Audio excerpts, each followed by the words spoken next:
Edmonton's 4-game road trip continues with a stop in San Jose. McDavid, rich shot, score.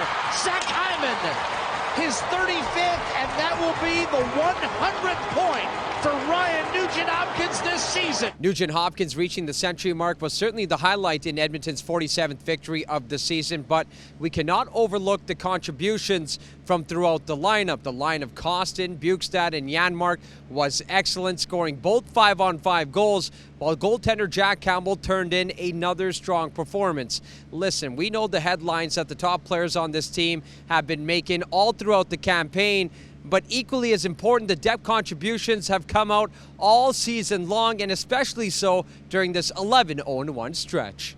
For sure. I mean, there's going to be nights where obviously our top guys will have an off night or what have you, and I thought the line with Klim and Boogie and Yanni was really, really solid for us in that Anaheim game. And then, but again, I think right now the way we're playing defensively is a contribution to everybody. Everybody's playing their best at keeping the opposition to a low score, and it's been finding success for the team. So I think that's been the best part about our team game so far.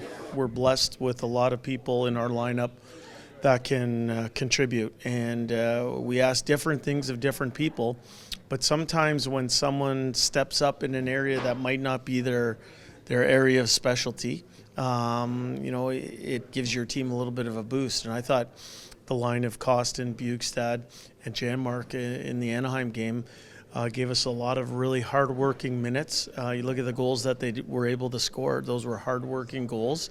Those are playoff-type goals, and I was happy for all three of those guys because they're good soldiers. And tell you what, anytime you can get contributions like that from that line, I think it bodes well for us going forward. The Oilers will put their 6-game win streak on the line against the Sharks on Saturday afternoon, which will also mark the Oilers' debut and 700th NHL game for recent call-up Jason Demers. Head coach Jay Woodcroft confirmed on Friday that Cody Ceci has returned home to tend the birth of his first child. So in comes Demers to check off yet another milestone this season.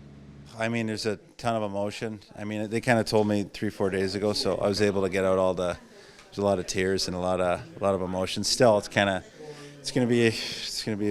long 2 years, so it's going to be interesting, especially back in my old stadium and where I started, and that's kind of where I was chasing my 700th, and that was my last game was in that building too. So it's kind of like full circle, and it's just been fun to kind of be here, and you just kind of start remembering 2 years ago and how everything came to finish. So it's full circle, but it's the great thing about this league, and it's the crazy thing that makes you get upset sometimes that you have to go through this for 2 years. But for me, it was definitely hard at the start, but it was I'm very appreciative to have gotten all those experiences and went through what I went through now for it to come to finish with this. And I think my family's going to be there tomorrow, and so it's going to be special for me. For Oilers TV, I'm Tony Brar.